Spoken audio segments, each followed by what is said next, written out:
तो चलो बच्चों, हम सीखते हैं नेफ्रॉन का डायग्राम क्लास 10th बोर्ड्स के लिए। एनसीईआरटी में बहुत टफ सा डायग्राम दिया गया है, बच्चे देखते ही डर जाते हैं, पर हम इसको देखेंगे बहुत ही इजी वे में। तो सबसे पहले हम बना लेते हैं डायग्राम, फिर करेंगे उसकी लेबलिंग। ओके, तो सबसे पहले हम बना लेते हैं एक कप शेप्ड स्ट्रक्चर।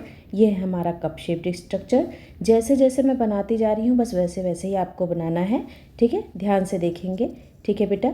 तो यहाँ पर बनाएंगे लूप जैसा स्ट्रक्चर, फिर इसको हम बनाएंगे यू जैसा स्ट्रक्चर, ये भी हमारा लूप्ड स्ट्रक्चर है, और फिर यहाँ पर फिर लूप्ड स्ट्रक्चर बना देंगे, ठीक है? अब ये जितने भी लूप्ड स्ट्रक्चर आपने बनाए हैं उन सबको डबल कर दीजिए, ठीक है? ये सारे स्ट्रक्चर हमारे हो गए डबल स्ट्रक्चर।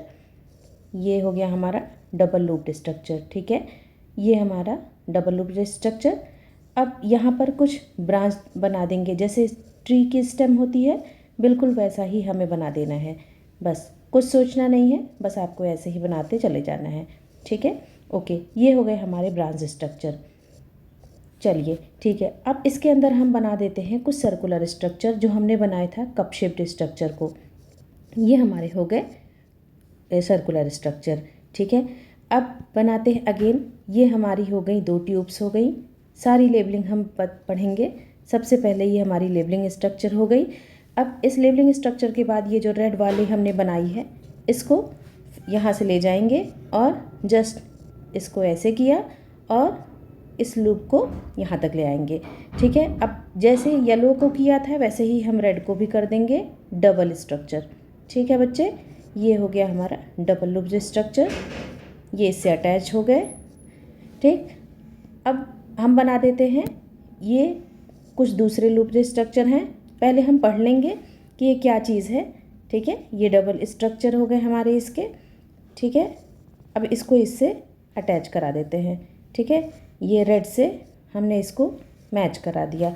अब मेन बात आती है क्या, लेबलिंग की।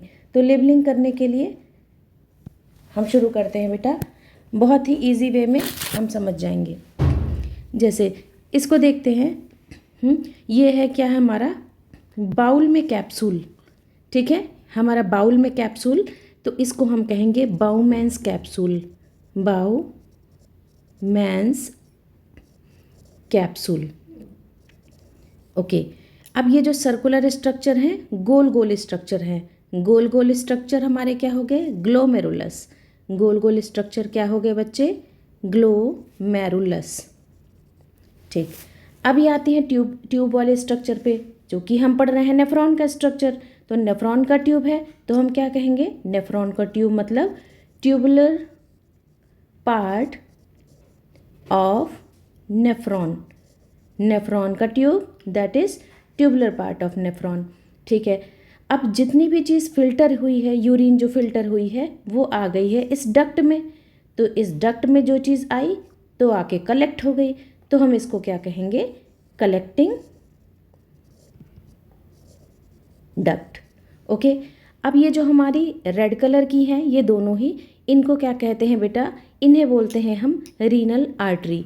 तो यहाँ पे लिख लेंगे रीनल आर्टरी। तो कुछ कुछ रिलेटेड लग रहे हैं ना, यूरिन रीनल, यूरिन रीनल, ठीक है? तो ये हो गई हमारी रीनल आर्टरी। और ये जो ब्लू कलर से है ये है हमारा रीनल वेन, ठीक है? ये हो गए हमारे सारे स्ट्रक्चर। तो अगर आप इसको बार बार रिपीट करके बनाएंगे तो आपको कोई भी प्रॉब्लम नहीं होगी, ठीक है?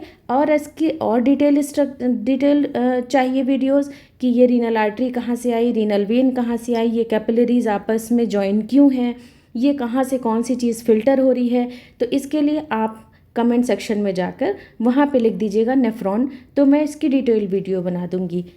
Thank you so much.